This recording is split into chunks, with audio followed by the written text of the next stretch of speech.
It's called the Patrick Dorrian Show. Hey, everybody. BayWatch Insider time. Paul Clary. My name is Adam Hall, and we have got Pat the Bat. Patrick Dorrian is with us here tonight off of what was such an exciting season in Bowie. Last year, Patrick, you were actually, we're going to look back because you were one of our core Baysox, throughout the season. Which is it was such an unusual year because there weren't more people that were in Bowie all year, but it was so great to have you as a part of a great Baysox team and the fantastic season you have. But before we get into last year, tell us about what you're doing right now, because I think Orioles fans would be really excited to hear about it. Yeah, I'm in Sarasota now, down at the spring training facility. Little mini camp going on with a couple of the guys. The big league coaching staff is here too, which is pretty cool. Got to meet a bunch of those guys and, introduce myself. And, we've had a couple workouts, hitting every day, doing some defensive work and, just stuff like that. And it's been a great experience. So it's just cool to get back down here and out of the cold in New York. So thanks for rubbing it in, buddy. Thanks for rubbing it in, buddy. I appreciate that. Sorry about that. That's all right. There's nothing colder in January than living across the street from a cemetery. I don't know. Yeah, I'd agree. Your hands at the window and get nothing. Oh no. Anywho, so I heard you called him Pat the Bat, and during the season I kept calling him Pitty Pat.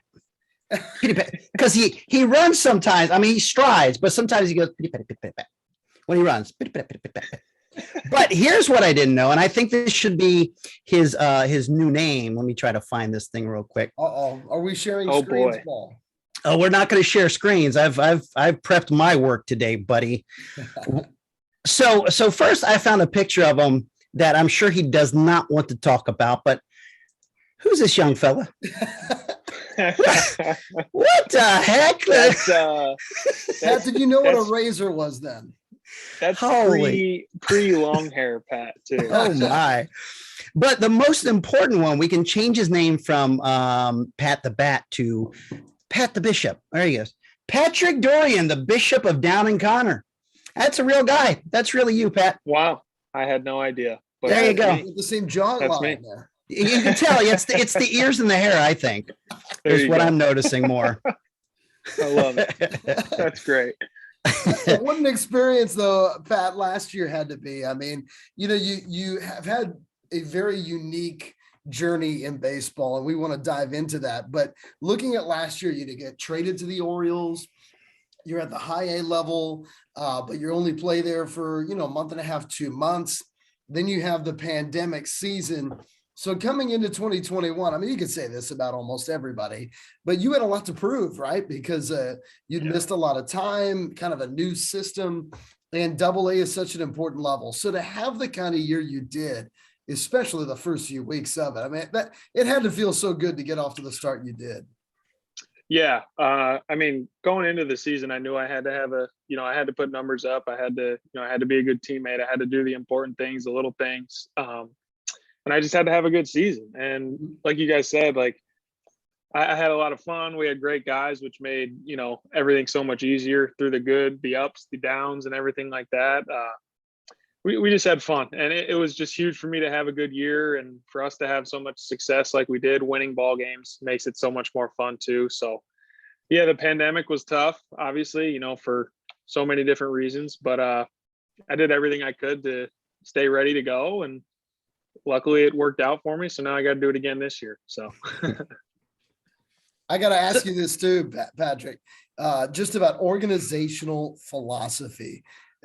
People were really looking at this with a guy like Adley Rutschman, but you are a king of this as well. I don't know if we've seen a player over the course of a full season have a better time of not swinging than you did. I mean, your patience at the plate just really, really stands out. It's something the Orioles organization is targeting in players. They want guys that hit for power and that can really, really work the count and hit good pitches. And I know that is fundamental to your game. Yeah, absolutely. I mean, OPS, it's a huge number in the game nowadays, right? And obviously you get that by, hitting for power, hitting home runs, hitting doubles, but, taking your walks, right? on base percentage. Take your walks, get on base as much as you possibly can, and you'll see your OPS shoot up as well. So, and on the flip side of that is, I want to get a pitch I can drive. I'd rather take a 2-0 fastball that may not be a strike, a borderline pitch, and hopefully I'll get a better pitch later in the at bat that I can do some damage with. So that was my philosophy, pretty much forever. And it was just great that the Orioles really brought that in and put a stamp on that. Like, that's what we want our hitters to do. And like I said, it was just a really good year for me last year, and the walks definitely helped big time. So as a batter, then, where do you feel more the pride and glory when you get the single and it scores an RBI? So you touch first base, or you walk, touch first base, or when you somehow manage to get around third and someone drives you in? Does it feel more glorious to you when you step on the base knowing you got a guy in, or when you get to cross that home plate? That's a really good question. I mean, it always feels good to drive a guy in, right? Get your RBI, Yeah. you know what I mean? But at the same time, like, if you're the guy on base and you get driven in and you get your other guy in RBI, you feel great for them too. So that's a tough one to pick. I mean, I'm a big fan of driving runners in. That's what I want to do. So I guess I'd go with that if I had to pick one. But if you take some base on balls, you've got the opportunity to be the run. And right. Crossing, you should have, generally speaking, at least one guy on the team that likes you, and he'll be there like, high five, great job, buddy. You don't get that if you're just getting a base hit. The first they just kind of like point like, good job. Yep. But the guy coming in gets all the love. Like, he didn't even have to do anything. You could walk a man from third to home. Suddenly he's a hero. That's right. You're absolutely right. Just my observation. True. I'll tell you too, Pat, like, with that patient approach, there was a lot of the ability to feel that excitement. This offseason is a little bit different. I mean, you were kind of a guy in the low minors, a little bit obscure because you had not been drafted by the Orioles going into last year, but you have a big year at Double-A. You are from the Rochester, New York area. There's a lot of Oriole fans out there. We were talking to Greg Cullen about that a few weeks ago. And for you, I mean, what is it like now having a little bit of that expectation? Because this is a year where you could crack the big leagues. Yeah, I mean, it's awesome. You know what I mean? Like, this is what I'm shooting for, is, to put the numbers up and make my way to the big leagues. So, if that comes with a little bit of pressure, that's okay, right? Mm-hmm. I mean, you've been dealing with pressure forever, right? I put enough pressure on myself sometimes. So it's not like it's not something I'm used to. No doubt. I just trust the work that I put in and trust the process, and it'll all work out. So I was asking most of the players as we've been doing these interviews. The first time you take the field with some guys that you grew up watching play, and suddenly the TV screen's not there anymore, and they're in front of you, and whether you're hitting the ball against them, throwing them out, you see them at the bat. What's that like to see that moment of, holy cow, this is crazy? Yeah, I mean, we played, like, we faced Luis Severino this year, just little things like that, and playing against different big leaguers every once in a while. It's wild, right? You don't really think about it until it actually happens. And you're like, I was watching that guy pitch in the playoffs 2 years ago, right? Sitting on my couch watching the playoffs. It's an unbelievable feeling. And like I keep saying it, but that's what I've been working for my whole life, is to be playing against those guys, be playing with those guys up in the big leagues. The dream hasn't changed. It's the same thing since I was 5-6 years old that it is now that I'm 25. So, well, I'm going to move your goal up higher. It's not just to play with those guys and be with those guys. You're going to be better than those guys. That's what you need to be. You got to be better than those guys. They're just setting the rungs of the ladder, and you just got to climb over it. That's all it is. Absolutely. And for you, Patrick, it's been an incredible journey, right? I mean, you are, of the hundreds or however many ball players we've seen come through Bowie over the years, you're probably the only one that played pro baseball, then played college baseball, and then played pro baseball again. It usually doesn't go in that order. If you're open to it, tell us about what happened there in that early part of your career, the choice to join the Braves, then to leave pro ball, and to take this wild journey that you have that's put you here on the doorstep of the big leagues? Yeah, it's obviously a very long story, but I'll shorten it up as much as I can. I was drafted out of high school in 2014 by the Braves, and it was amazing, like kind of unexpected in a way. And I went. I was only down there a week. I didn't play in any games or anything like that. Just something felt wrong. Something felt off. I just didn't think I was ready, physically, mentally. Just wasn't the right time for me. So I talked it over with my parents and just let them know how I felt and was truthful and honest about it. And the best decision for me at that time was to, go home, go to college, get an education, and then, hopefully sometime in the future, I'd make my way back into pro ball and where I am now. So, luckily it worked out for me. I'm here now, and, I couldn't be happier. And, I've learned a lot from the whole situation and everything that happened. It's very unique. Like you said, you don't get many guys that have gone through it, but I'm glad it was me, because I learned a lot from it. And, what are you going to do about it now? Right. It's over. I'm here and I'm still playing baseball. So, there's no complaints for me. It's just a wild story that I'll be telling for the rest of my life. Now, when you're in high school, before you left high school, was already apparent that the Braves were going to sign you? Did you already sign before you graduated? Or was just something immediately after graduation? That's when the ball started rolling. Yeah. So I signed probably 2 weeks before graduation, and then I left 2 days after graduation for Florida. So once I got down there and I was there, it just can't really explain it now. It was so long ago, but it just something felt off. And I just went with my gut and did what I needed to do. No, I get it. You said, screw the pros. I'm going junior college, baby. Yeah. That's what I did. I'm going community college. Absolutely. It's interesting, I do think that when you play at an appropriate level, that you have a greater chance to grow as a player. And, for you, that's something that you've seen, right? The ability to kind of move up the ladder at the appropriate age and therefore have success, right? If you would have played AA baseball as a 21-year-old, you might have struggled, and therefore who knows where you are at the age of 24 or 25. But the fact that you were a more mature, developed player, you were actually playing as a 24-year-old against other 24-year-olds. That's the average age of a AA player, and you were able to show what kind of player you can be. Absolutely. Couldn't agree more. That's just what I needed. I needed to go to school. I needed to do the little things in college baseball and, learn how the game speeds up and just different things like that. And, it took me a little bit longer than some other guys, but like I said, that's okay. It's totally okay with me. And I'm just glad to be where I am now.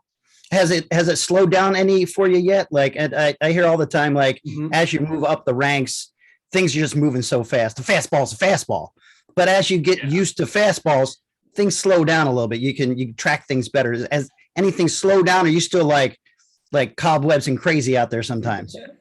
Yeah, I mean, there's always those guys that you're like, oh my goodness, right? That that are touching 100. Like that's just what it is.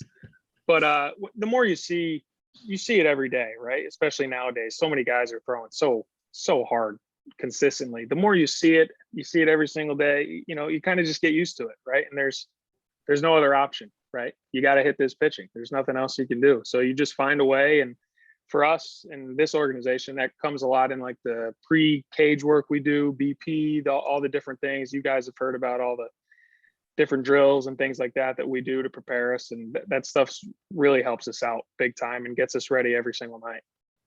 And being in the Orioles organization right now, it's kind of interesting. We talked to an alumnus of the Baysox in our last conversation that was coming up through Bowie in the exact opposite time of Orioles baseball. They were a team in 2013 or 14 that was one of the best teams in baseball and about to make a run to the American League Championship Series. And it was so hard to break through and be a big leaguer and prove yourself, in a system in that time. Right. Being in the Orioles organization now, especially in a camp where you are now, I mean, you're basically in a camp.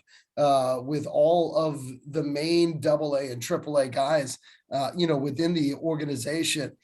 There's just got to be this level of excitement of, okay, here we are, we're ready to go and we're ready to make waves at the big league level. Yeah. I mean, absolutely. You said it, right? Just being here with these guys, and, I'm close with most of these guys, really good friends with all of them. And I think the coolest thing about it is, we're all just good people, Mm-hmm. Obviously, good baseball players, really excited to get to the big leagues, but just good guys to be around. We bounce different things off each other, whether it's hitting, defense, whatever it is. We just try to make each other better, because at the end of the day, we all want to be in the big leagues, and we all want to win a World Series in the big leagues with the Orioles. You know what I mean? So if that means we got to bounce different things off each other, learn from each other, learn from the coaches, do everything together, right? And that's just the way it is. And that's what worked in Bowie. That's what's worked for me throughout my life with my different teammates. And it's cool to be around such a great group of guys. Have you, with your high energy and high personality, have you ever gotten out there and like one of the veterans just kind of brought you back? Is like, calm down, Skippy, come here. And if so, like what veteran is, and I hear it all the time about veterans take certain youngins under their wing to help them along with the process of things, that you do your sprints together, you throw together, just to kind of get you comfortable. Has there ever been a veteran that did that, even if they're coming down the line, they're coming from the pros back into the minors, that just kind of said, hey, Pat, follow me a little bit. I'm going to show you some stuff. That's a great question. I haven't had that, like, that big leaguer, like, do that for me. You know what I mean? But, man, I'm trying to think of I feel like there was someone in Bowie this year, but I can't put my finger on it. It was Paul Clary. He did that. Oh, that's right. Teaching about microphones and stuff like that. The great Willie Yon. That's right. Oh, Willie Yon. What was it like playing with Willie Yon? I mean, he's just an incredible human being all around. He works his butt off, first of all. And, he went through a lot last season, right? Yeah. And no matter where he was the hardest worker there. And he was doing anything he can to help whatever team he was on at that time, right? I mean, he caught a game in Aberdeen. I'm sure you guys saw that. Like, that's incredible. And, he had a home run that game. Just like the little things like that. He doesn't complain. He puts his head down. He goes to work, and he'll make you laugh while he's doing it, because he's just got that personality, One of the greatest games of Bowie last year is when Willie was out there. I think he was like in center fieldish or something, but it became like we were getting blown out in the extra innings, and they brought him into pitch. Then I swear, you never see professionalism from him. He just looks like that kid from high school that's just like, I'm ready to go. Like, he's got tater tots in his back pocket, ready to go. And he just had that swagger, like, I'm gonna do this, and my mom and dad are watching. It's gonna be awesome. Yep. And this first pitch, strike down the middle. Yep. Second pitch, knocked over center field wall. Yeah. Yeah, that was a wild game. That was a tough game. that was an incredible night. That was one of the most bizarre baseball games I've ever seen. I think that might be the most bizarre game I've ever played, to be honest with you. But speaking of the bizarre, Paul's got some crazy questions for you, Pat. So now, oh boy, that seat's about to get a little bit hotter. All right, so Pat, I've got because you're from Kingston, New York. That is your bread and butter right there. I pulled a few things. Whether we're going to do, is it Maryland or New York? From there, by the way. Well, I'm going to get into that one there, Adam. It's either going to be, is this Maryland or New York? And I'll give some stuff, or I'm going to give you a high school and their mascot, and you tell me if they're from Kingston, New York, or Kingston, Jamaica. Okay. Okay. We'll do the high schools. Okay, so since Kingston's a little smaller in New York, we're going to go from the county of Ulster. Okay. All right. So I'm going to give you a school and a mascot. You're going to tell me whether that is New York or Jamaica. Got it. Number one, I'm going to throw this easy one out there. Kingston High School Tigers. Kingston, New York. All right. Another easy one for you. Jamaica College Griffins. Kingston, Jamaica. All right. Now here's where it gets tougher. The motto for where are we at for New York is Excelsior. Did you know that? I did know that. Excelsior High School Eagles. It's got to be New York, right? Jamaica. I mean, geez. Saugerties High School Sawyers. That's Saugerties. That's New York. That's not Okay, so Woodstock was, right? I got was that. it? Was it in Woodstock there? I Yeah, don't know. Woodstock was the original Woodstock was there. I was too young for that. Calabar High School Lions. Calabar, you said? Calabar, Calabar, Calabar High School Lions. That's New York. That is Jamaica. I'm terrible. I don't know. No, you're not terrible yet. We got one more for you. The Walk Hill High School Panthers.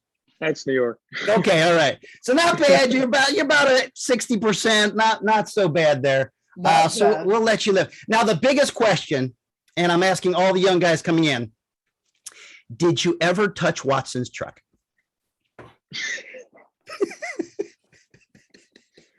No, I don't think I did. All I right, don't so think anybody did. You No, heard me no, on the not phone, true. You can't. I forgot who we were talking to, who was very honest about it. He said, I drove his truck. What? Wow. What? Wow. I'm I don't know who assuming that was. I'm assuming they were roommates. They were on the road together. I don't know. They're best buddies. Do you remember who that Definitely was, wasn't Adam? me. Remember who that was, Adam? You know what? Was it Gunner?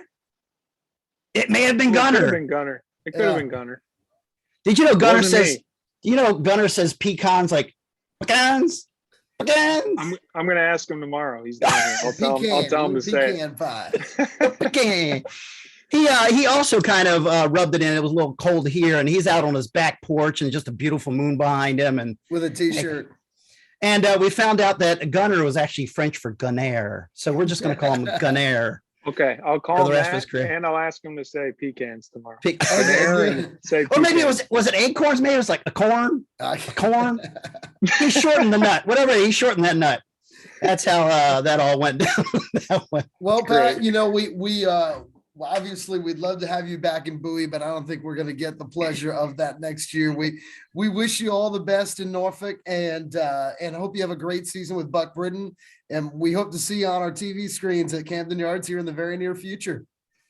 Thank you guys very much. I appreciate it. This was fun. Folks, this has been BayWatch Insider. We finally know the name of the show. Adam Something like Hall with Pat Dorrian. Thanks, everybody.